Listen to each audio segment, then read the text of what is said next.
Hola, hola, bienvenidas y bienvenidos a un nuevo episodio de Diseño Circular. Hoy me acompaña Carolina Giraldo. Ella es experta en diseño sistémico y nos viene a contar qué está haciendo, cuáles son sus proyectos, cómo ha acabado haciendo diseño sistémico y un poco tips para aquellos que, como ella y como yo, nos estamos transformando hacia el diseño circular, hacia la economía circular. Bienvenida, Carolina. Bienvenida, Carolina. Gracias, Marinés, por invitarme. Bueno, un placer tenerte aquí.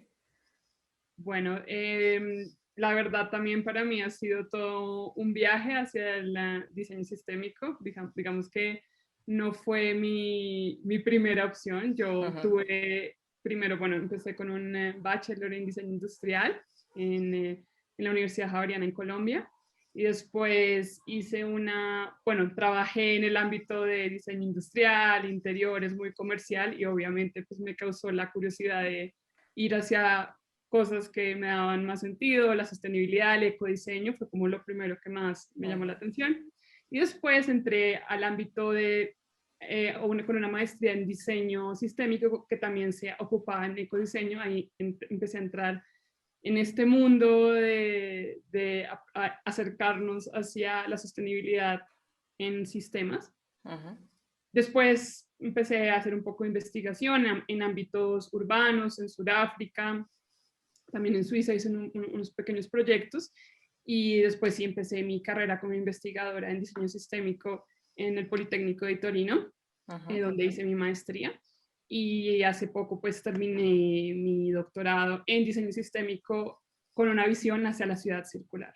Genial. Entonces, ese ha sido un poco como Un poco el mi viaje. recorrido, mi largo recorrido, y ha sido, o sea, yo creo que esto de la sostenibilidad, la circularidad, eh, eh, siempre está evolucionando, y bueno, es un viaje. Genial. Y un poco, cuéntame primero quién eres tú, o sea, un poco quién es Carolina, de dónde vienes, porque has dicho, ¿no?, que has estudiado en Colombia. Yo ya sé, yo ya lo sé todo, pero Vale, bueno, para un la poquito. comunidad cuéntanos un poco quién eres y cómo has acabado también estudiando diseño, o sea, qué pasó ahí? A ver, primero, bueno, yo soy colombiana, pues sí, o sea, primero, pues obviamente siempre he sido una persona muy creativa, me gustaban mucho, pues digamos, las artes y el tema de las artes aplicadas, y por eso empecé a hacer diseño industrial. Era Ujú. como muy ese lado productivo, como creativo y eso.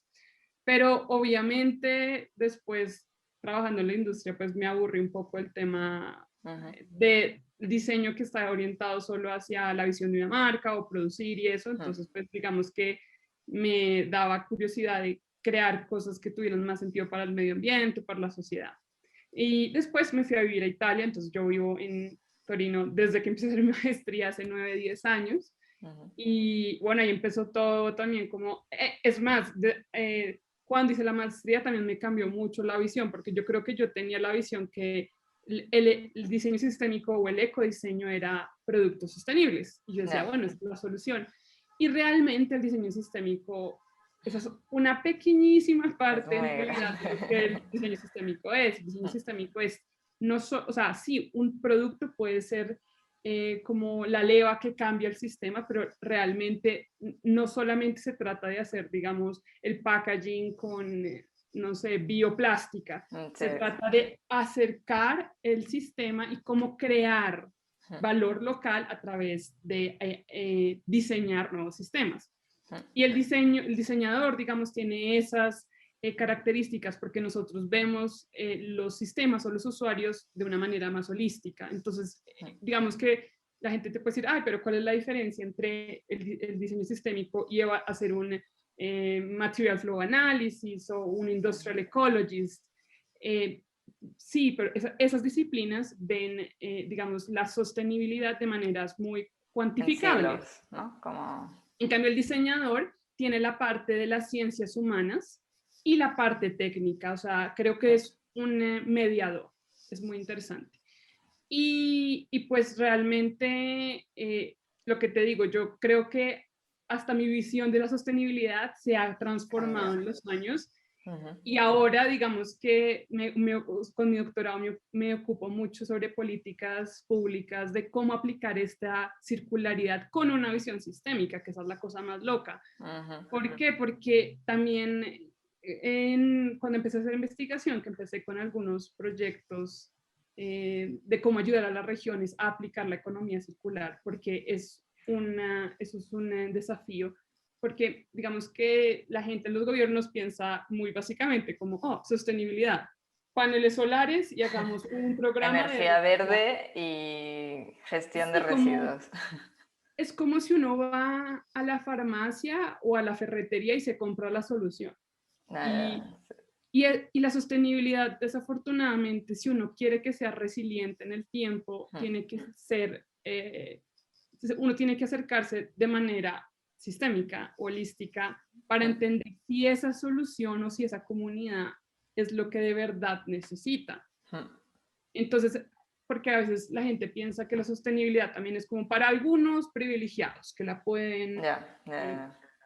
Y realmente el diseño sistémico nos enseña de que de verdad, si miramos los recursos locales, podemos encontrar levas, sí, como puntos que son claves para el cambio, para activar Sí, el como sistema impulsores, como accionadores de cambio. de cambio. Entonces, para cerrar un poco el tema, digamos que yo pasé de producto a servicios, a sistemas, y ahora estoy en políticas públicas. Entonces, si yo miro hacia atrás a los 10 años, jamás hace 10 años te hubiera dicho que me interesaría las políticas públicas, me parecería la cosa más aburrida, burocrática, que mamera. Y ahora te digo que enfrentarse a estas personas que no tienen conocimiento de lo que es la sostenibilidad o la circularidad o el diseño sistémico, ese es el tipo de personas a las que tenemos que direccionarnos. Totalmente. O sea, Sí, porque las otras ya es mucho más fácil, ya están convencidas prácticamente. sí. Sí, sí. Entonces, pues, o sea, ha sido un viaje bastante transformador y lo que digo, a lo mejor en 10 años pienso, o sea, sigo, o Sí, sea, diseñando ya universos, ya. al universo, a Marte, Marte sostenible. Qué heavy. Y un poco para la gente que no sabe lo que es, ¿cómo definirías tú el diseño sistémico? Bueno, esa es una súper pregunta, creo que es la pregunta hot topic. A ver, el diseño sistémico es, digamos que es un grado de evolución del diseño. O sea, nosotros, el diseño industrial empezó pensando en productos, después pensó, ok, del producto al servicio y del servicio a diseñar en sistemas. El diseño sistémico es el matrimonio entre la visión del diseñador, digamos, cómo diseñamos como producto, y el systems thinking, cybernetics y el pensamiento complejo, que esos son, digamos, fueron corrientes filosóficas que se desarrollaron al inicio de más o menos entre 1920 y 1930. Okay. Y ustedes, digamos, para los aficionados que se van a pasar, pueden ir a buscar, digamos, cibernética o, digamos, también pueden ir a leer autores como Fritjof Capra, que también habla en un libro de Web of Life, que habla de cómo los sistemas están conectados y cómo deberíamos concentrarnos más en diseñar estos sistemas. Entonces, el diseño sistémico realmente se ocupa de cómo podemos comprender un ecosistema local de algún, o sea, obviamente comprendiendo las barreras, sí, para volverlo, o sea, para volverlo, para darle una visión ecosostenible prácticamente. Entonces, digamos que sobre diseño, sobre systems thinking hay muchísima literatura. Sí. Y ahora, ahora una siguiente pregunta que puede ser interesante la gente hacer, pero ¿cuál es la diferencia entre design thinking y diseño sistémico? Yeah, sí, esto también puede ser, venga. Design thinking es una metodología que ayuda a diseñar el pensamiento. O sea, tú haces design thinking, pensemos, vamos a desarrollar, no sé, todo lo que el sistema de este objeto, de estos audífonos. Entonces, te estás centrado en un solo objeto o servicio. El diseño sistémico abarca el environment. Entonces, tú vas a mapear, digamos, diseño sistémico de estos audífonos, dónde viene producido, dónde son estas value chains, cuál es su comunidad, no solamente a nivel de cómo funciona, sino todo. Cómo llegan a existir, ¿no?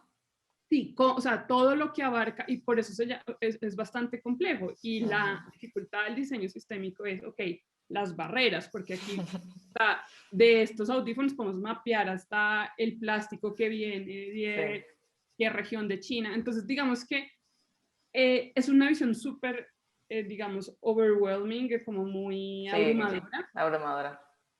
Digamos que para eso el diseño sistémico ha desarrollado diferentes instrumentos. Entonces hay gente que hace gigamaps, hay gente que hace infográficas para poder sintetizar estas informaciones, y ese es el poder del diseñador, porque, a ver, cuando estamos, digamos, un producto, pongámoslo en términos, queremos darle la visión sistémica, y tú quieres que la gente que está involucrada en ese sistema participe y vea el sistema y te dé feedback de cuáles son los puntos críticos, los puntos, los assets.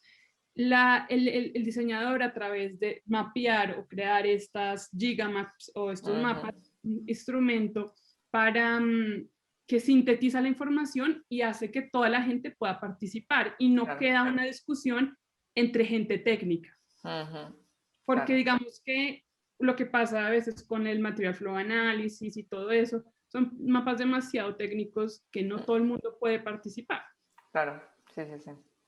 Sí, al final es un poco poner un idioma común para todo el mundo y que todo el mundo vea, en plan, que sea objetivo, que no es un yo pienso esto, yo pienso aquello, ¿no? Tenemos un marco común de trabajo. Sí, entonces el diseñador sistémico, elaborando estos mapas, crea un diálogo horizontal entre, podemos hablar de una quadruple helix, donde participan comunidad, investigación, industria y gobierno. Entonces, digamos que la idea del diseñador sistémico es generar un diálogo horizontal entre muchos stakeholders. Todas las partes, claro. No solamente estamos hablando de un diálogo top-down, bottom-up, pero también top-down. La idea es, porque de hecho a veces solamente tenemos la visión del top-down, de lo que nosotros creemos que esa comunidad o ese territorio necesitan a nivel de sostenibilidad. Y eso es una gran falla, digamos, de los gobiernos, que yo creo, intuisco, pero cuando tienes un elemento donde los dos se pueden entrar a dialogar, o sea, cambian las reglas del juego. Claro, aquí yo creo que también entran otras cosas como visiones, ¿no? Capitalistas, paternalistas, pero aquí nos podríamos estar horas. Y también yo siento que, bueno, estamos hablando, digamos, cuando estás diseñando servicios circulares, digamos, para una comunidad, la comunidad muchas veces no es como cualquier, no, digamos que el hecho de que ellos ven todos sus recursos mapeados en un sistema, ven como, vea pues, hay una cantidad de desechos de cultivo de arroz que no utilizamos, y la gente cuando ve los números dice, wow, en verdad es mucho, y como que se convencen de que eso es un recurso que tiene potencial para hacer bioplásticos o para hacer otra cosa. Pero cuando está puesto en un Excel, como que nadie, pues, no, o sea, no hay poder de conocimiento. Claro, no es, al final como que falta ese como acercamiento, ¿no? al público por eso decía, como este marco común de hablar un idioma que todo el mundo entiende y que todo el mundo se sienta cómodo para participar. Exactamente. Y esto que has dicho antes de los límites, a mí esto me pasa, que llega un punto que es como, no sé cuándo parar, ¿no? Estás ahí mapeando y se te va y dices, ¿dónde paro? ¿Cómo hago? Digamos, bueno, ahí podemos entrar un poco en el tema. Bueno, el diseño sistémico, de todas maneras, hay muchas metodologías. ¿Y tipologías también? Bueno, hay tipologías, sí. Digamos que hay unas, bueno, 9 universidades aproximadamente alrededor del mundo que se ocupan de diseño sistémico, solo 4 que tienen un programa de másters, 4 o 5, perdón, de másters dedicado al diseño sistémico, son la OCAD University en Canadá, la Ajo University en Oslo también, Politécnico de Torino, el Institute of Design en India y la TUU Berlín también tiene un programa de másters en diseño sistémico. La Delft, Carnegie Mellon, hay, también Design Institute of Chicago también se ocupan, tienen investigación, o sea, hacen también, pero no tienen programas específicos para eso. Sin embargo, también mi punto era decirte, digamos, en Canadá tienen una metodología definida, creo que son 9 pasos en los que ellos te ayudan a llevar a cómo definir cómo definir el sistema, qué instrumentos, cómo producirlo. La investigación de ellos va muy, han hecho mucha investigación en temas de health y de políticas para el sistema de salud pública. Entonces, digamos, los estudiantes de ellos han producido más cosas sobre eso. En India, digamos, es más sobre el sistema artesanal y, digamos, mucho más hacia cómo realizar productos locales con biomateriales y eso. En Oslo, más sobre el tema arquitectónico, o sea, cómo el tema de la arquitectura se puede acercar de una manera sistémica. Y en el Politécnico de Torino digamos, empezamos mucho con el tema del agri-food. Y ahora estamos más sobre el tema de políticas públicas y economía circular. Y eso es lo básico. Y bueno, hacemos también un poco tenemos también esto relacionado con los cursos que damos. También tenemos un curso en eco-packaging que también ahí va. Una vertiente ahí. Vertiente, pero yo soy profesora asistente, teaching assistant de la maestría de diseño sistémico, entonces aquí tengo pues también tesistas y bueno, grupos de estudiantes con los que trabajamos la metodología del Politécnico de Torino para definir este sistema, porque, o sea, mis estudiantes también los veo como, dicen como, Dios, hay que buscar, porque tú vas al ISTAT o al database de tu ciudad y ves todo, o sea, ¿cómo hago? O sea, por dónde empiezo? Claro. Y la idea, la metodología que nosotros damos es como que, o sea, damos los pasos para poder definir, o sea, o cuándo parar. Exacto. Sí. Qué bueno. Y comentabas, ¿no?, que hay diferentes herramientas. Yo en un episodio hablaba de algunas. ¿Cuáles son las más utilizadas o las que más utilizas tú cuando estás trabajando? Digamos que, bueno, dependiendo para la fase de nosotros tenemos como 6 fases más o menos, entonces digamos que una es data collection y puedes utilizar quantitative y qualitative data. Sí, cuantitativo y cualitativo. Sí. Cuantitativo y cualitativo, perdón, se me... Hombre, que entre el italiano, el inglés y todo... Y me hablan en italiano también, entonces estoy como en 3 Normal, no te preocupes. Pero bueno, el caso es que para la primera se utilizan recolección de datos cuantitativos y cualitativos, y eso quiere decir que nos basamos en databases, pero también en field research, entrevistas, a veces etnografía y todo ese tipo de cosas, porque es cierto que, digamos, muchos datos, digamos, a nivel como de tradiciones, cultural, no están en las databases. Nosotros buscamos data que sea geográfica, del tejido urbano, económica, social, cultural. Y la idea de estas cuatro categorías es que hay unas microcategorías de todo. Digamos, estamos hablando de cantidad de ríos, cantidad de cómo es geográficamente el área, cuánta área construida, cuánta área agrícola, digamos, a nivel de tejido urbano, como entender de cómo está compuesto el territorio o el área del sistema. Después está la parte económica, donde tú hablas sobre, bueno, las industrias más relevantes, cuántas micro empresas, cuánta gente trabaja, qué tipo de gente trabaja en estas empresas. Todos son preparados, todos son inmigrantes, porque también te ayuda a entender o sea, qué es lo que hay disponible en el territorio y cuáles son las necesidades. Y a nivel social también, como, bueno, ¿cómo son estas familias? Son de tres unidades, de 8 unidades, cómo es el estipendio medio, cuáles son los problemas, o sea, como entender socialmente. Y la parte, digamos, que el diseño sistémico, que es un nuevo ítem, que digamos que es la novedad, Incorporando. es la parte cultural, porque a veces yo creo que no, la sostenibilidad no tiene en cuenta, no tiene en cuenta esta parte. No es lo mismo culturalmente proponer, digamos, cojamos España, no es lo mismo proponer, no sé, una propuesta de reciclaje de aguas en Andalucía, donde hay unas condiciones climáticas, la gente consume de manera diferente, a San Sebastián, en el norte de España, donde son familias a lo mejor más pequeñas, que utiliza menos agua porque llueve más, no sé. Digamos que son cosas, o sea, Sí, como son que matices.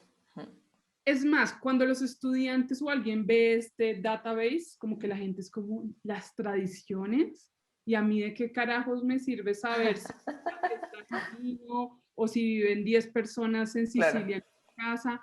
Como que al principio hay mucha confusión. Cuando este formato se lo hemos entregado a managing como autoridades locales, también quedan como esto es inútil, esto no sirve. ¿Por qué? Porque exactamente eso, o sea, olvidan, o sea, el pueblo está en el detalle, o sea, y realmente esos son los detalles que pueden marcar, claro. marcar cualquier, o sea, desde cualquier producto, servicio, política, cualquier cosa. Entonces, después de eso, pues empieza el tema de mirar las oportunidades y criticalidades del sistema, ya cuando la información lo empiezas a mapear y empiezas a entender, ok, hay, y cuando tú haces el mapeo y empiezas a hacer todas estas conexiones, empiezas a entender qué potencialidad o qué criticalidad tiene más conexiones de todas. Y nos dimos cuenta que realmente la escasez de agua está conectada con todo el sistema. Y nos dimos cuenta que realmente para que el sistema se reactive debemos direccionar ese problema. Entonces, esto quiere decir que el mapeo sistémico te ayuda a hacer un assessment o una evaluación más concienzuda de cualquier receta circular que tú quieras. Por eso, digamos que a nosotros al principio teníamos cuando empezó la terminología de economía circular a ser bold, sí, mainstream. Contrariados porque decíamos como, oh Dios, ¿es diseño sistémico o es circularidad? Y realmente nos dimos cuenta que al revés, el diseño sistémico es la herramienta, es una herramienta muy válida para hacer, para de verdad diseñar, Sí. O sea, a medida estrategias circulares que sean apropiadas para ese contexto. Sí, entonces, más o menos ese es el, digamos, bueno, haces el mapeo, encuentras tu criticalidad o los assets locales, y la idea realmente es crear valor local. Si tú creas valor local, o sea, el sistema va a ser más resiliente. La propuesta de circularidad o, digamos, bueno, servicio, lo que quieras. La solución que, sí. No, o sea, obviamente, yo no voy a decir que esto es una receta mágica y no, que siempre... nunca lo es. Más adelante vamos a hablar esta es la parte bonita. Exacto. Luego me cuentas. Digamos que esto lo hemos aplicado en diferentes ámbitos, en empresas, en clusters de empresas, regiones, ciudades, digamos que en diferentes ámbitos. Entonces, enumeré ahora los instrumentos de cómo más o menos funciona, la recolección de datos, un pensamiento casi que inductivo, y después el tema de las visualizaciones, que puede ser infográfica, gigamaps, y después de eso, en teoría, viene un proceso de codiseño, en el cual o sea, todo esto tiene sentido si tú integras, o sea, obviamente haces partícipe a todos claro, los stakeholders. No, que el diseñador sistémico es un monje en una montaña haciendo el sistema. Sí, no. No, tú tienes que confrontarte con las personas, pues en lo medida de lo posible, evidentemente. Sí, al final ya pasa cuando diseñas un servicio, es un poco ampliar las miras y meter más stakeholders. Sí, o sea, digamos, ellos te dicen, este recurso no lo había visto, o este punto crítico no es tan No es tan importante, crítico, ¿no? tan crítico. Entonces también te dan un poco como de su visión, que eso es Claro. importante. Y ya después, pues obviamente la idea es, ok, ¿cuál es tu propuesta de innovación? O sea, ¿cuál es? Porque digamos, la dificultad, ¿cuál es? Tú mapeas esto, encuentras todos estos problemas, todos estos recursos, y tú dices, bueno, y ahora, Hmm. obviamente uno no es omnipresente para poder solucionar todos los problemas del sistema, es No. imposible, pero el diseño sistémico tiene esto que es una, no sé cuál es el término en español, pero es un tema de foresight, como Sí, como a futuro, ¿no? Como... tiene Ujú. una visión futurista, digámoslo así. Sí, sí, sí. El sistémico no es, o sea, cambiar un sistema es muy difícil Sí, para, no y es, que no es una cosa de A más B. o sea, para quienes nos ven, se los digo, cambiar el sistema es, no es imposible, Pero es, es complicado. es complicado. ¿Por qué? Porque el problema es que la gente quiere que las cosas cambien ya, como mañana. Y es un tema, cambiar un sistema requiere de visión a 10 años. Sí, es largo, largo plazo. Es un largo plazo, pero de todas maneras implica, el foresight tiene acciones a corto, mediano y Ujú. largo plazo. Sí. ¿Por qué? Porque de todas maneras, así, hablemos de una cosa que para uno lo ve demasiado lejos, los SDGs, los Sustainable Sí. Development, los objetivos, que uno ve, uff, eso lo verá quién sabe quién, y tú lo ves muy lejano, pero está bien tenerlos porque Ujú. sabes que para allá vamos. Ujú. Lo importante para entusiasmo, o sea, es que tú hagas pequeñas acciones de experimentación, que digas, ok, experimenté con bioplástica, hice una pequeña startup, Ujú. funciona, a lo mejor el gobierno local vea, eso es una cosa que funciona y dice, ¿por qué no creamos Una eh, red o... una red o damos recursos para que Ujú. más empresas puedan desarrollar estas cosas? Entonces, digamos que el diseño sistémico y la economía ni circular son cosas a largo plazo, o sea, eso Sí. no es como hice ya una cajita reciclada y ya. Ojalá. No, suerte, suerte en la vida. Como, ok, hice esta acción de experimentación y la idea es que esa acción genere una acción aún más grande de, ok, Ujú. esta startup ahora, no, Nestlé quiere implementar en sus packagings que sean hechos de bioplástica. Ujú. Y en un futuro, Rusia o China, regulación mundial, todo es hecho de bioplástica. Entonces, digamos que yo creo que en vez de uno frustrarse de, esto no va a cambiar jamás, yo creo que el hecho es ponerle que, ok, estas pequeñas acciones, la idea es que generen Vean. efecto dominó Ujú. y siempre lo que uno plantea hacer como en esos 3 plazos. Ujú. Sí, como que la acción que yo estoy haciendo hoy sea parte de algo más grande, que lo tenga en mi visión, pero que tampoco me obceque con aquello, porque aquello es un poco, está lejos, pero tengo que ir haciendo acciones pequeñas. Y eso también funciona mucho, bueno, a nivel, esto es la visión, digamos, como de innovación, de hacerlo, Mm. pero a nivel de dinero, eso es muy bueno. ¿Por qué? Mm. Porque para las pequeñas y medianas empresas es muy difícil hacer innovación o es muy Ujú. difícil implementar a veces acciones circulares, sea digitalización, Sí. packaging, lo que quieras. Mm.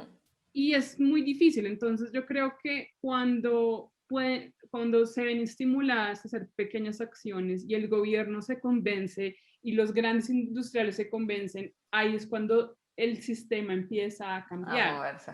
Mm. Pero muchas veces yo siento que hay voluntad, pero digamos que para ciertos pequeños players o una comunidad es muy difícil a veces eh, como llevar a cabo como cosas más ambiciosas, aunque de todas maneras podemos hablar después de, yo creo que los grandes movimientos de bottom-up, Vienen, exacto. de, digamos, recycling cafés, Mm. repair cafés, bueno, todo ese tipo de cosas también ha estimulado a las personas de arriba. Sí, al final ven el cambio y dicen, ok, se está moviendo esto, me voy a posicionar también yo hacia esa Sí, dirección.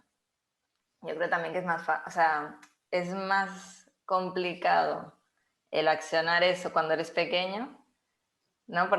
Pero yo creo que es por un tema más cultural de, wow, tengo que hacer una inversión, tengo que hacer esto para llegar ahí, o no veo el beneficio que me va a traer y empiezo a hacer pequeñas acciones, pero también como pequeña tengo más movilidad, tengo más agilidad que una empresa gigante. Yo creo que las dificultades son en los dos lados. También una empresa gigante, cambiar, o sea, digamos, pongámoslo Procter Gamble, que hace Sí, champús. sí, sí, Digamos, sí. para ellos decir que cambian el molde de una tapa, eso Sí, sí, es eso no. una millonada, o sea, digamos que implica muchísimo dinero. Entonces yo entiendo como las dos cosas, pero digamos que el diseño sistémico, el hecho de tu ver un sistema te ayuda a entender las posibilidades y el impacto que eso puede tener a largo tiempo en un, sí, en 10 años y así. Y cuéntanos un poco, ya nos has contado más o menos cuál es el proceso, cuáles son las herramientas, cuáles son esos dos proyectos en los que has trabajado, no sé, que son como tus hijos, Hay muchos, hay o muchos que no. sean muy característicos para explicar bien el diseño sistémico. A lo mejor uno de ciudades, uno de regiones. Bueno, voy a hablar de mis dos hijos. Tengo dos Eso es. hijos. El primer proyecto voy a hablar de un proyecto europeo que se llama Retrace, un Interreg Europe Project que duró de 2016 a 2020, hasta el año pasado. Y después les hablo un poco sobre mi investigación de doctorado, que es como Genial. mi Tu hijo otro preferido. hijo. Bueno, entonces Retrace fue un proyecto que se dedicaba a cómo el diseño sistémico podía ayudar a diseñar políticas de economía circular en 5 regiones de Europa. Piemonte, Eslovenia, que es considerado una región porque es muy pequeña, el nordeste de Rumanía, el País Vasco y la Nouvelle Aquitaine en Francia, que es la parte de Burdeos. Entonces, la idea de este proyecto básicamente era hacer un mapeo sistémico de todas las regiones y no solo eso, también en este caso coger los policy instruments de cada región que más o menos o, ¿cómo se dice? O que tocaban la economía circular. Okay. Entonces, digamos que no en todas las regiones, o bueno, hace 4 años, pues no todas las regiones tenían programas de economía circular o digamos tenían políticas de sostenibilidad que más o menos se alineaban. Encajar, ¿no? Pero la idea era decir, bueno, hacemos este mapeo, cogemos esta política, miramos cuáles son los policy gaps o Sí, como lo que falta. huecos Sí. que tiene esta, Sí, sí. no, o sea, no sé cómo traducirlo, como los huecos que tenían estas políticas, o sea, en qué faltaba. Y la idea, y también otro elemento que teníamos en este proyecto era que cada región hacía un mapping de las mejores 10 prácticas de economía circular en cada región. Okay. Y la idea era entender, ok, de nuestras políticas entendemos que estos son los huecos, entendemos que hay una cantidad de buenas prácticas que nos pueden dar ideas para resolver esos gaps. Y el tercer elemento, que era el más interesante, era, ok, y encima de eso hacemos un mapeo donde nos muestran una cantidad de recursos que nosotros a lo mejor no habíamos considerado. Entonces era el mapeo, encontrar las good practices, porque también eso es otro. Las buenas prácticas. No es como que, oh, veo el mapa y ya. No, ya, ojalá. No sucede orgánicamente, o sea, también o sea, es importante tener tu buena database de good practices, como de buenas prácticas, para entender si esos recursos que encontraste con tu sistema pueden ser bien utilizados. Y también adicionalmente hicimos 2 visitas a Escocia y a Holanda, que son pues las top como regiones. Los top Los top de los top. De hecho, creo que esto suena polémico, pero más impresiona, o sea, Holanda pues siempre lo he sabido, pero que yo creo que este proyecto me hizo como darme cuenta que Escocia es como el top. ¿Sí? Es una región muy interesante porque, a ver, son dos cosas diferentes. Voy a hacer una pausa y son 2 minutos. La innovación en Holanda es muy entrepreneurial, es muy de emprendedor. O sea, ellos son emprendedores. Es muy el La bottom-up. cultura que tienen, su carácter, ¿no? Tienen una cultura muy de, ellos son innovadores, creadores. Entonces, por eso cuando tú ves el ambiente circular en Holanda, son como muy pequeñas cosas que pasan. Sí. Y es muy estimulante. En el caso de Escocia es muy interesante porque es un tema mucho más del top-down. O sea, el gobierno escocés, digamos, dijo, bueno, necesitamos que la economía circular suceda en todos los niveles. ¿Cómo lo vamos a hacer? Entonces crearon esta agencia Zero Waste Scotland, donde ellos básicamente, uy, no, ahora me va a tocar parar ahí porque pasó el avión, espérate. Me pasa muy a menudo, pero no se escucha el avión, ¿no? No se escucha, yo lo escucho como... Ah, ahora sí un poco, sí.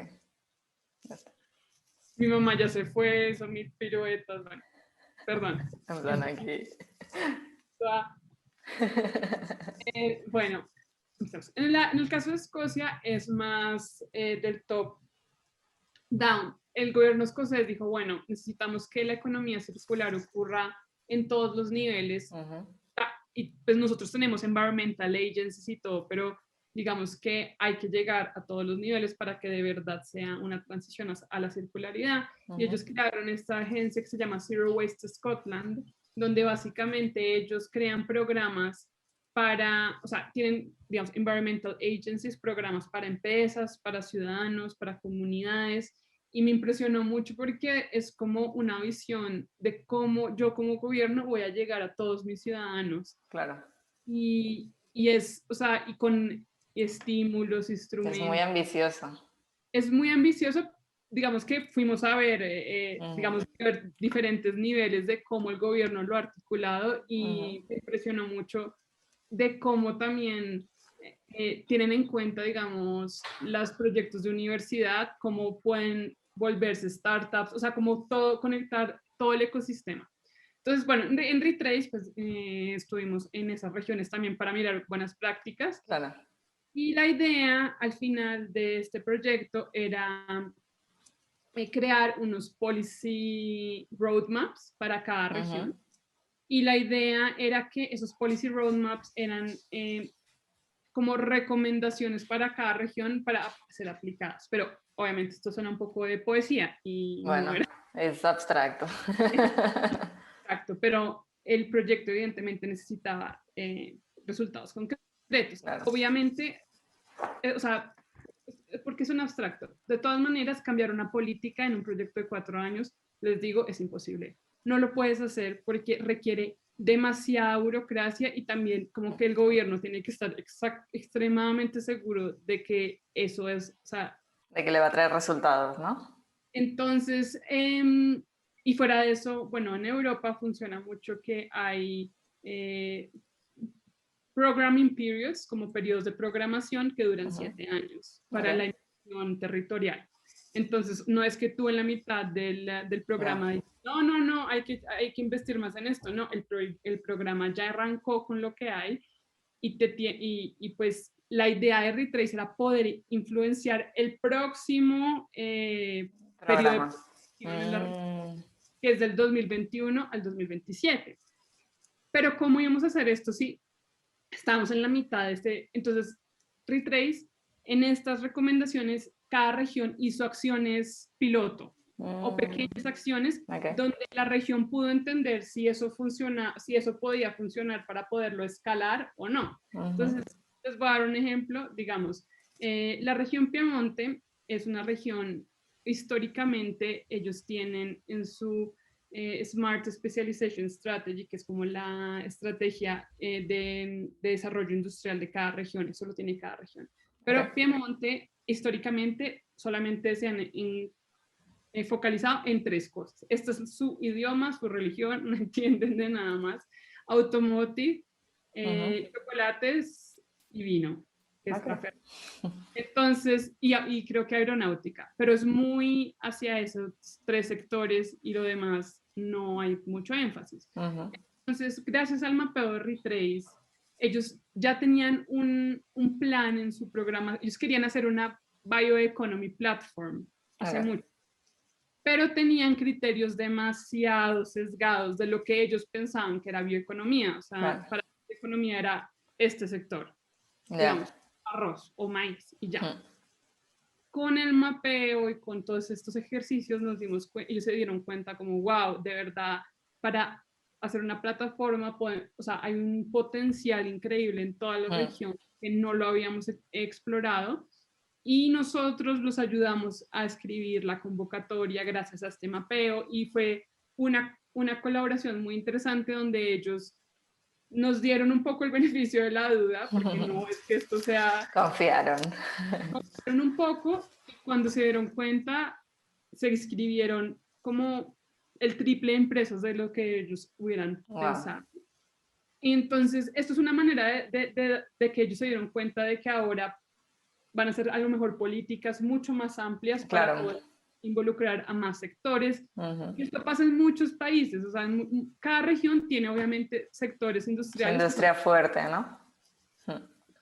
y te olvidas de lo demás. Y resulta que para hacer circularidad tenemos que estar todos en el mismo barco, sino o sea, tú no puedes hacer circularidad a punta de darle inversión solo a Fiat o un productor de carros que está en la región. Sí, es la empresa más grande, Mm. pero el Siempre es problema, una. los baby boomers lo saben, el problema de la monocultura en la economía es lo peor, o Sí. sea, ¿por qué? Porque mata el ecosistema Bueno, es que al industrial. final tiene que haber diversidad. Hay diversidad en la naturaleza, tiene que haberla aquí también. O sea, es que... Entonces, pues, eso fue, entonces, Retrace realmente la idea era como cómo hacer pequeñas acciones en cada región a Ujú. través de estas policy recommendations. Y al final la idea, o sea, el impacto a mediano plazo es de verdad cambiar los grandes, digamos, las programaciones regionales Claro. como más ad hoc en la economía circular. La región que debo decir que más dio este cambio y o sea, cada vez que, bueno, volvimos a hablar con ellos hace un mes, fue con la región nordeste de Rumanía, donde ellos dijeron como gracias a Retrace, o sea, nuestras autoridades regionales, los clústeres industriales, como que de verdad nos sentamos a hacer un plano para la Wow. economía circular. El proyecto realmente como causó un efecto dominó en la región, la gente empezó a entender cómo las diferentes industrias podían trabajar juntas y eso fue muy conmovedor porque realmente es un proyecto europeo que uno no piensa, o sea, a veces tiene Como que efecto se va a quedar ahí, ¿no? Piensas a lo mejor que... Mm. y eso fue muy interesante, como, o sea, ella Qué nos, chulo. esta Managing Authority nos contó esto y fue interesante. Entonces, ese es Retrace y Ujú. Retrace, vamos a ver, estamos ahora en una fase de Retrace 2 post-COVID, después verán revelados los detalles, pero digamos que es un proyecto interesante porque para mí fue muy chocante porque fue proponerle esta metodología a Ujú. gente que no tenía nada que ver con el Es que diseño. eso te quería preguntar, los retos de este proyecto. Uy, mucho. Primero, cultural. Mm. Cultural. El diseño sistémico, o sea, digamos, yo soy colombiana, vivo en Italia, eso ya es un mix. Pero digamos que yo ir allá a Rumanía, mediar estas sesiones con gente que a veces no hablaba ni siquiera inglés, Ujú. estar con gente local, cómo hacer de que este instrumento fuera de ellos y no Claro. fuera algo que propuse, ¿sí me entiendes? Ujú. Sobre todo en la lengua local, o sea, eso es algo que fue un reto. Los datos a veces vienen en la lengua local. Obviamente nos tocaba también tenerlo en inglés para que todos pudiéramos compartir. Entonces, Claro. eso fue difícil, eso, digamos, eso sí es un reto, porque esta cosa del diseño sistémico tiene que ser algo muy propio, muy tuyo, muy de la Sí. región, más, o sea, pero pues en este caso tenemos el componente de diseminación que no, o sea, no podíamos hacer solo en esloveno, solo en francés, solo en Claro. español. Entonces, y también para la participación de stakeholders locales. Eso por un lado. Por otro lado, las autoridades locales es difícil porque ellos muchas veces un civil servant ha trabajado en esa oficina por 30 años y él tiene que ejecutar presupuestos, o sea, no tiene tiempo tanto de pensar, entonces como que a veces esto era incómodo porque Claro. todas estas cosas que las buenas prácticas, que ir a buscar los datos de la región, o sea, como que se sentían un poco, sí, abrumados, Fuera de su zona de confort, ¿no? Un poco. o sea, esto fueron peleas, o sea, al principio fue un poco amor duro de padre, pero lo más bonito fue como después de la mitad del proyecto, como que todos empezaron a cambiar como su Para... actitud del proyecto, como entender, wow, y ahora como que los mapas del proyecto les servían para otras cosas, para generar más diálogos. Entonces, creo que el diseño sistémico, cuando tú estás actuando con actores totalmente externos, es una cosa que crece en ti. O sea, la primera reacción siempre va a ser como, Dios. no es positiva, jamás. O sea, prepárate para... Pero a mí me encantaba mucho esas confrontaciones porque esa gente que te cuestiona, ¿esto para qué sirve? ¿Esto por qué yo tengo que gastar mi tiempo en ti? ¿Por qué tengo que gastar tiempo a buscar los datos? O sea, como que siento que, o sea, o sea, tú no puedes estar solo en una agencia de diseño y todos echándonos flores, o sea. No, y la realidad es otra. Y la realidad es la que va a generar también mucho cambio, es lo que estamos hablando al principio. Los que ya están concienciados ya tienen el camino bastante hecho, pero no Sí, es la mayoría. entonces esto fue chévere porque o sea, cada región tenía su grupo local de stakeholders, pero también tenemos que lidiar con las managing authorities de cada región. Digamos que eso fue muy interesante a ese nivel y también la idea era como, ok, al final este proyecto también lo presentamos un par de veces ahí en Bruselas en eventos de cómo podíamos hacer de que este tipo de dinámicas pudiera llegar a otras Claro. regiones, otros niveles de governance. Entonces, digamos que hubo muchos retos, aprendí muchísimo de cómo llevar a nivel político el diseño sistémico, que no es fácil, pero siento que, o sea, para mí es como, ok, de verdad, como la gente que tiene los recursos, de verdad, que pueda alocarlos o meterlos en, en las cosas que de verdad pueden cambiar el sistema y no hacer sostenibilidad a punta de fórmulas, a punta de metamos paneles solares, metamos huertos urbanos, o sea, como que... Sí, cosas que, bueno, al final es la mentalidad lineal, es con mentalidad lineal quiero ser circular y es como muy difícil, porque voy a seguir trabajando en un silo, me da igual todo el resto, no pienso en el sistema y claro, Bueno, y el otro proyecto, bueno, otro hijo. que lo hice sobre, bueno, me focalicé mucho en ciudades postindustriales, o sea, creo que en el escenario más complicado de todos, porque me interesa, bueno, todo empezó por otro proyecto europeo que se llama ProGirec, que se dedica a cómo la implementación de Nature-Based Solutions puede transformar estas ciudades postindustriales y con ese proyecto como que me di cuenta que el tema de la postindustrialidad es una cosa que es una cosa que afecta a todas las ciudades hoy en día. ¿Por qué? Porque la economía, o sea, después de los años 70, pues la economía ha sido un acelere y se ha deslocalizado mucho a nivel mundial. Es decir, pues un día todas las fábricas se van a Sri Lanka, el otro día se van todas a China, y viene mucho sobre el tema, y somos víctimas de la monocultura en la economía, y eso ha dejado muchas áreas pues abandonadas y todo eso. Entonces yo quería como, bueno, cómo generar circularidad en el ambiente más estéril que puede tener una ciudad y cómo de verdad generar soluciones o una circularidad que venga del valor local. Y, y digamos que si hay o sea, cómo se pueden diseñar políticas circulares que sean más resilientes. Entonces, mi idea también era, ok, no solo, o sea, quiero tomar dos casos estudios extremos, uno que sea pues en Europa, pues en este caso fue en Torino, en el ex barrio donde se encuentra Fiat, que se llama Mirafiori. Okay. Y después traté otro barrio postindustrial en Sudáfrica porque quería hacer como la comparación de cuál es la diferencia entre tomar una ciudad circular pues en un ambiente Europa. en Europa, en el primer mundo y la otra en el tercer mundo. Entonces, o en el mundo, pues en un tercer mundo no quiero decir eso, como en el Sí, pero... país desarrollado, en vía de desarrollo. Sí, emergentes, ¿no? Economías emergentes.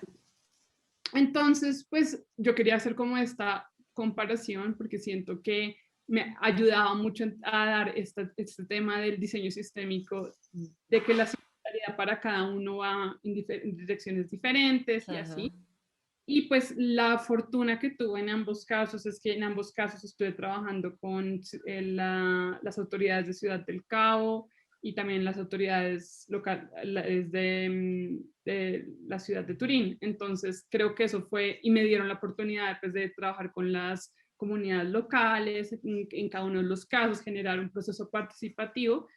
Y la verdad es que también o digamos que hubo resultados interesantes, pero también hay muchas cosas, hubo muchas dificultades en el proceso. Pero digamos que lo interesante ahí era que en cada caso habían como planes de crear circularidad, pero yo creo que lo que sucede en este tipo de distritos a veces es que muchas veces han pasado por 1000 planes de regeneración urbana, 1000, o sea, 1000 programas, y siempre la pregunta es, pero a pesar de que estas áreas a veces sufren regeneración urbana, ¿por qué no arrancan? O sea, ¿qué es lo que pasa? O sea, le ponen parque nuevo, pavimento nuevo, todo nuevo, y sin embargo sigue ahí como... Entonces, esa es otra cosa que yo quería como acercarme, como, ok, ¿qué habíamos hecho en el pasado? Porque estas políticas, a pesar de que pareciera sostenible o lo que sea, no funciona. Y entender los recursos locales para poder como activar circularidad a partir de ese tipo de cosas. Digamos que particularmente en la ciudad de Turín, el tema es que es un barrio, pues sí, que la mayoría son viejos, el barrio ha sido como casi abandonado, mejor dicho, nadie quiere ir allá, o sea... Sí, hay un tema cultural o de comportamiento, ¿no? De la gente. Más allá de que pongas parques o que pongas, ¿no? Se vuelven guetos el problema de este tipo de áreas postindustriales porque son casi que a las periferias, son guetos, entonces, ¿cómo haces tú? Y a pesar de que hagas 1000 reformas físicas, entonces la idea era un poco dialogar con las iniciativas locales, entender cómo las podemos apoyar y entender de que a veces, digamos, había industria en el área que no se dialogaba mucho con la comunidad y como, ok, cómo generar estos diálogos y todo eso. Y la idea es como, ok, si hay, digamos que hay muchos frameworks de acción de Circular City, pero digamos tenemos acciones de regeneration o acciones de adaptation o acciones de looping, actions que pueden ser reciclaje. Entonces, digamos que tenemos estos 3 filones, entender, ok, ¿qué existe de acuerdo a los recursos que podría existir? Y entender cómo estas acciones dialogan, porque ese es otro problema de la Circular City, que muchas veces como que se piensa lo que tú dices en silos, como hagamos muchas acciones de reciclaje, muchas, pero no nos ponemos a dialogar de cómo esto podía, no sé, por decirte un ejemplo, digamos, si tú pones, digamos, huertos urbanos, esto tiene una serie de desechos orgánicos que podrían servir para acciones de reciclaje. Entonces, como entender esos links entre diferentes acciones circulares. O sea, digamos que esa es la visión sistémica en realidad de una Circular City, no solamente de proponer, pero también estas cosas, conectar, ¿no? Cómo dialogan entre ellos. Y también cuando empiezas a entender este diálogo, entiendes como, wow, por ejemplo, en Mirafiori, después de todo este estudio ¿qué hice? Entendí que las secciones de regeneración, que eran, bueno, paredes verdes o cosas que estaban sucediendo, eran las que más estaban sucediendo y que fuera de eso era la clave para activar este proceso hacia la Circular City en Mirafiori. Entonces, digamos, en el caso de Sudáfrica era un poco diferente porque el análisis o sea, he visto que habían muchas más acciones de parte, la industria que todavía quedaba ahí había hecho, pues ya estaba empezando a pensar mucho más en industrial symbiosis y cómo crear con desechos más o menos startups locales, entonces era mucho más sobre ese tema, pero entonces también te ayuda a entender, ok, si ya tienen más acciones de industrial symbiosis y eso, ¿cuáles son las acciones que faltan para activar como a nivel sistémico esta circularidad? Entonces, pues, o sea, la idea al final mío fue como darles este panorama, decirles, bueno, ayudar a hacer un assessment. Yo creo que también son cultura, o sea, también el tema cultural pues afecta mucho de qué tipo de circularidad necesitas. En el cambio de Mirafiori era gente pues como un área donde se había experimentado, no funcionaban muchas cosas, un barrio semi vacío, con lleno de viejos, o sea, con todos estos problemas un poco crónicos. En Sudáfrica era absolutamente lo contrario, o sea, había superpopulación, una pobreza, joven, ¿no? niveles de pobreza muy altos, y ellos también pues tienen un tema del apartheid pues muy fuerte todavía socialmente. Entonces también cómo proponer innovación en un ambiente tan desafiante. Entonces pues a mí lo que más, o sea, lo que me pareció muy bonito analizar en ambos casos es cómo se creaba valor local. En el caso de Sudáfrica fue entender cómo las culturas ancestrales de ese barrio, que fueron oprimidas, casi que borradas por la apartheid, están renaciendo y cómo puede ser la clave para ellos para activar la circularidad, por ejemplo, la siembra de especies salvajes locales o, digamos, la creación de productos locales que son técnicas que se habían olvidado. Entonces, es más sobre tal vez las recuperar también. En el caso de Mirafiori era mucho más sobre el legado, o sea, como era más como, ok, estas infraestructuras postindustriales, ¿cómo podemos hacer? O sea, como este legado de Fiat, de la fábrica de automotive, ¿cómo podemos empezar a generar un sentimiento de identidad aún más fuerte sobre todo esto que nos pasó? Y como ese sense of belonging o sentimiento de pertenencia Sí. puede generar un legado histórico cultural que haga que la gente se apropie aún más de su barrio y vuelvan y quieran. Haga que la gente de los otros barrios quiera venir, o sea, como wow, o sea, es muy, o sea, como también, y vuelve el punto que te dije hace hace media hora, el tema el tema cultural para la circularidad es clave, o sea, esa es realmente un poco la esencia de tú cómo vas a hacer que todas estas cosas se activen. No, y que al final es un tema de esto va a afectar a las personas son las que lo tienen que mover. Si la persona no lo siente suyo, olvídate, que esto no, no se va a accionar, o sea, va así. Sí. Y, entonces, el panorama, pero pues me puedo sentar aquí horas a hablar de esto. no. A mí me encanta que me cuentes todo esto. Y ya con los proyectos nos hacemos un poco la idea de, ¿no?, lo que abarca o lo que puede abarcar un proyecto aplicando diseño sistémico. Vamos a hablar de esas cosas que la gente no quiere escuchar. O sea, los mayores retos para ti como diseñadora sistémica, ¿no?, de pasar del diseño industrial al diseño sistémico, y cuáles son esos aprendizajes que te está dejando el diseño sistémico? A ver, yo creo que el diseño sistémico es como dirían en inglés, como la highway. O sea, es un camino complicado porque yo creo que parece un tema muy genérico, diseño sistémico. eso parece que estamos hablando de todo y de nada. Entonces yo creo que hacerse entender como de verdad cuál es la relevancia de un diseñador sistémico hoy en día es una dificultad.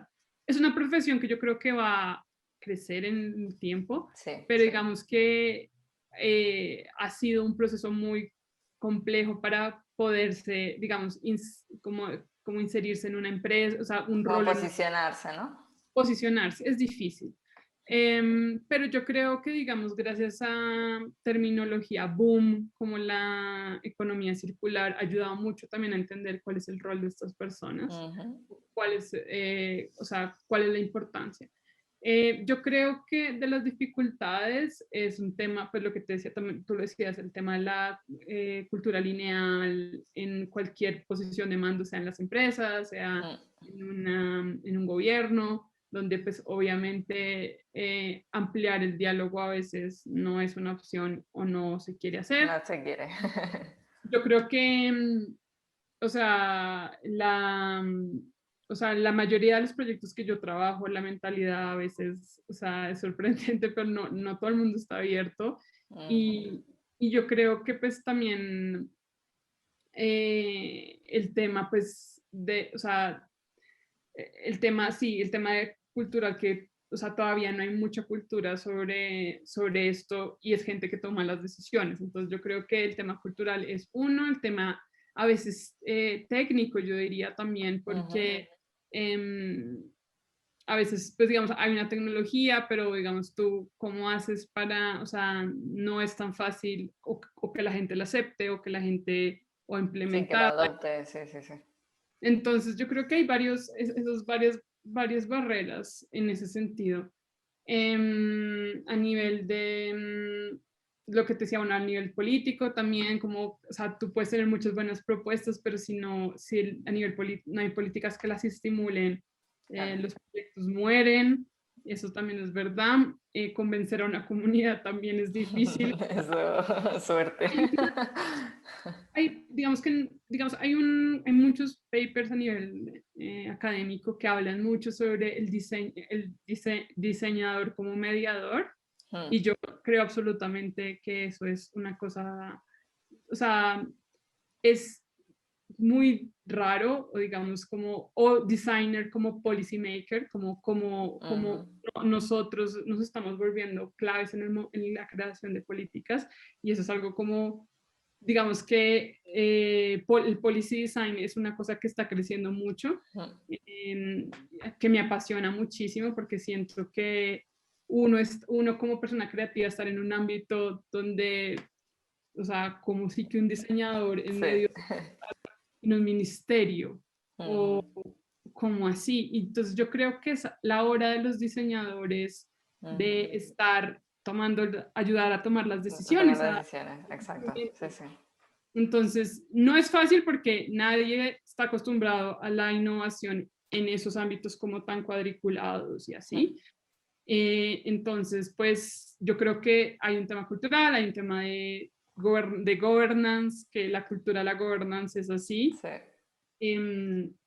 Y yo también creo como el tema de las profesiones, o sea, hasta digamos, te lo juro, y esto después puedes ver los comentarios si la gente no está de acuerdo, pero digamos, yo tengo, o sea, la gente que trabaja en las grandes consultorías, digamos, McKinsey, Deloitte, todo Sí, eso, sí, sí. es gente que ni siquiera considera este tipo de profesiones. Entonces, o sea, si una persona, tú como empresa contratas a McKinsey, ¿qué te están dando? Te están dando una visión top-down, hagamos dinero, pero no Bueno, creamos pero valor. también porque es a lo que están acostumbrados a hacer. Entonces, yo creo que ellos, este tipo de consultorías deberían estar mirando más hacia Bueno, los... yo creo que poco a poco, no sé si por un tema de convencimiento o por un tema de moda, pero poco a poco, o sea, yo he Sí, visto artículos de McKinsey hablando de economía circular, o sea que es algo obvio, lo que... pueden quedarse atrás, pero es un tema como muy de que se dan cuenta que no pueden seguir haciendo...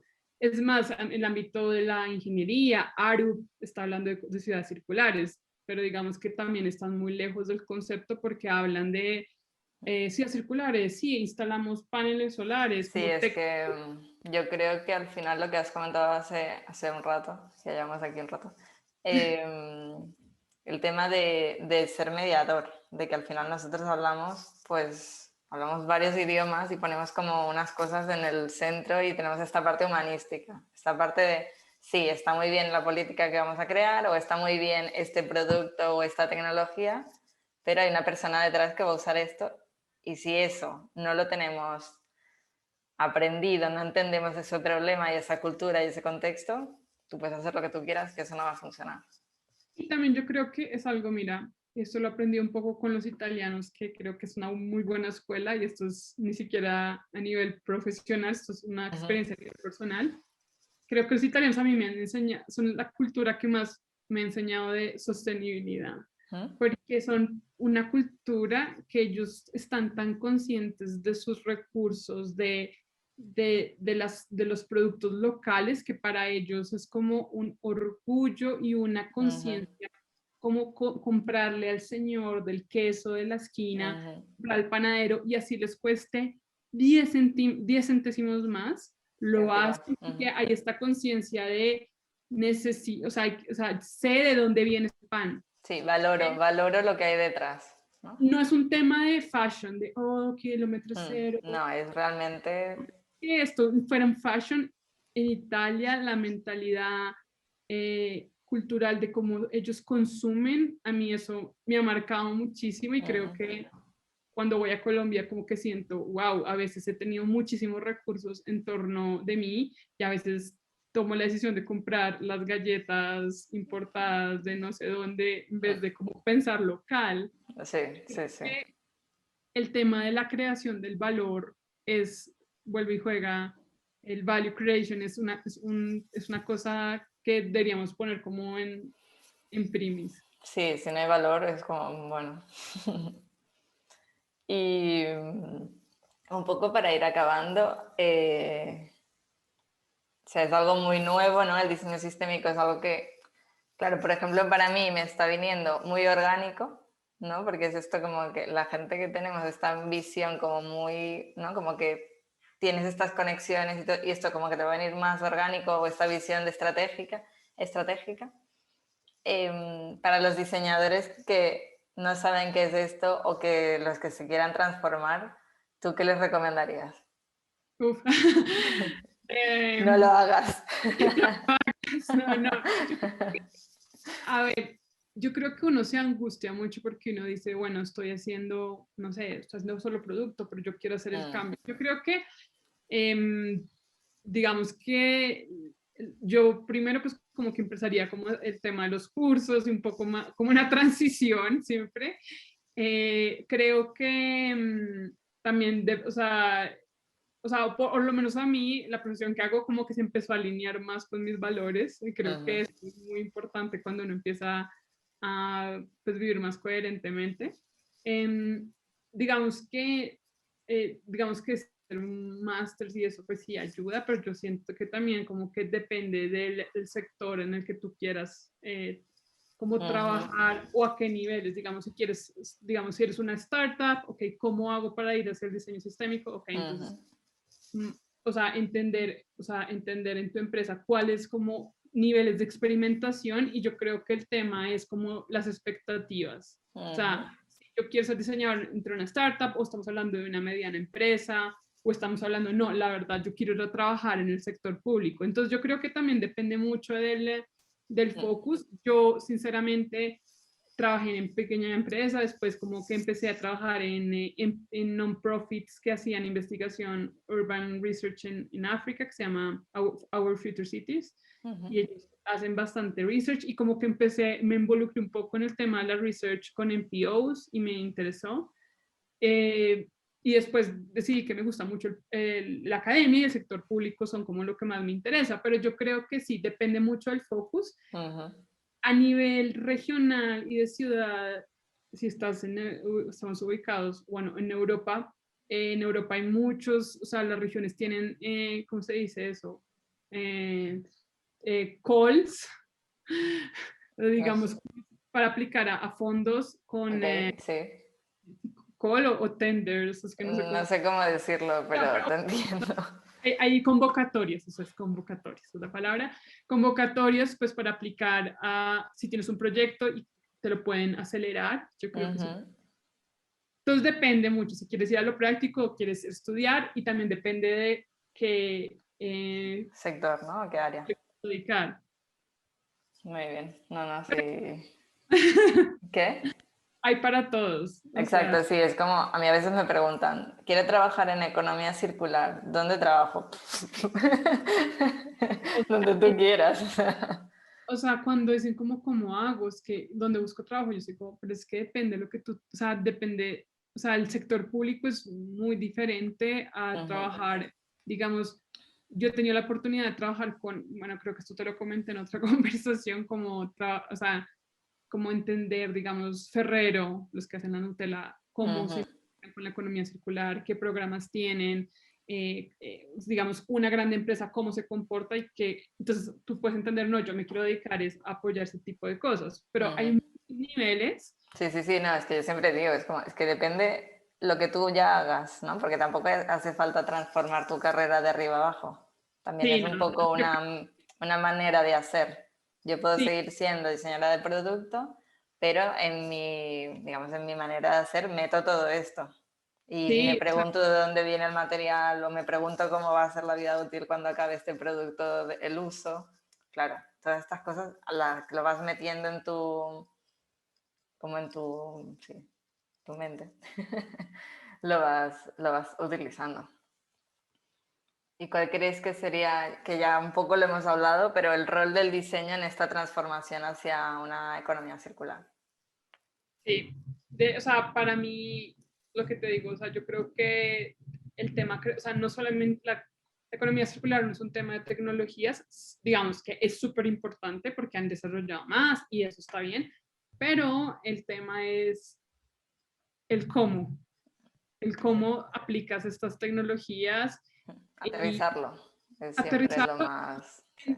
Es el tema de las tecnologías, es cuál es, yo creo que a veces ni siquiera la tecnología no hay un diálogo entre los actores locales, entonces cómo creas nuevas relaciones para que tu sistema sea resiliente. Entonces yo Robusto. creo que robusto, y yo creo que la economía circular también es, el diseño sistémico promueve esas nuevas relaciones que pues generan un sistema, digamos, sí, más circular, robusto, todas estas cosas que hemos dicho. Y para alguien que quiera aprender sobre diseño sistémico, ¿qué le recomiendas a nivel, no sé, libros? Un libro de que tú digas, mira, ese libro me cambió la vida, o un documental, no sé. Bueno, está el libro de Donella Meadows sobre Systemic Thinking, que es, o sea, si usted quiere de verdad Sí, entrar, o sea, eso es como la Biblia, o sea, el libro de Donella sí, Meadows. este lo he recomendado varias veces.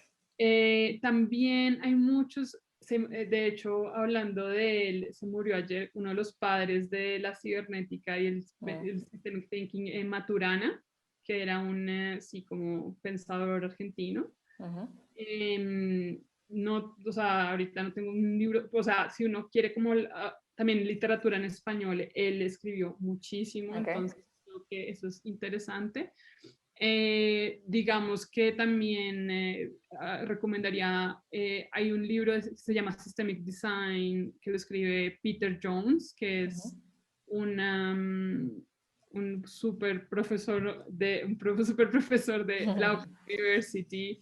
Él ha escrito varios, bueno, papers académicos, pero también libros sobre Okay. diseño sistémico. También hay otras vertientes, pero también es interesante, de la Carnegie Mellon Transition Design, también sí es algo muy parecido. También, bueno, nosotros, o sea, como Politécnico de Torino también tenemos estamos preparando nuestro website, pero también tenemos un portal en YouTube que es el Polito Design Lab, donde están todos los trabajos de nuestros estudiantes, nuestros proyectos, pues Systemic Design, Polito Design Lab, y ahí está. ¿Qué otros libros así como, bueno, el de Frictov Capra, que también siento que es como la base para todo esto? Okay. Y como es otro instrumento, otro instrumento práctico que creo que puede, hay consultoría, bueno, se llaman Naman. Ok, no lo conozco. Son en Bélgica, hicieron el Systemic Design Toolkit. Y Ok. hicieron un toolkit para la gente, para que la Genial. gente pueda aplicar esto y hacen workshops y eso. Entonces también eso es otra herramienta. Y así que otro libro se me ocurre de diseño sistémico. No, por ahora vamos a dejarlo así porque ya se me Aquí hay mucho material.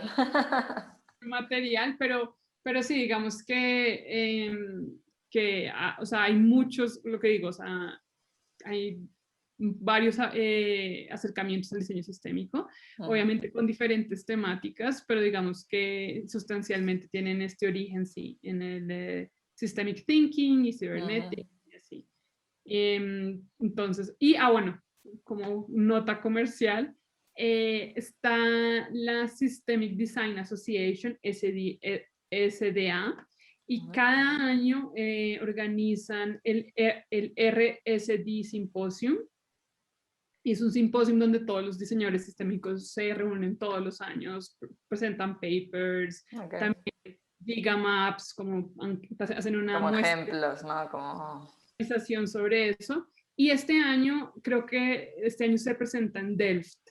Okay. Entonces, para los interesados que o quieren verlo, quieren participar, si uno se quiere como informar de qué está pasando en el diseño sistémico del evento. Eso en noviembre, creo, y sí, Genial. No, ya les dejaré links. Yo ahora luego vuelvo a escucharte y me apunto todo. Y se lo dejo y lo dejo en la descripción del podcast. Pues nada, Carol, ha sido una masterclass para mí. A mí me encanta hablar de diseño sistémico, de todo esto. Y bueno, contigo siempre aprendo. Así que nada, un placer tenerte aquí. Un poco para cerrar ya de verdad. Ahora sí, Ahora sí. Si alguien que esté interesado en hablar contigo o saber más sobre lo que haces o, no sé, interesados, ¿qué tienen que hacer? Me pueden contactar a mi correo carolina.giraldo@polito.it, o si no, también me pueden seguir en Twitter, @cgnohra, y también ahí pues a veces ahí voy subiendo un poco de contenido, pero digamos que sí, cualquier duda, inquietud, pues ahí está en contacto.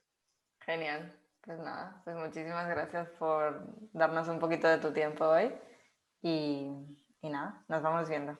Un abrazo, cuídate. Gracias, Marines.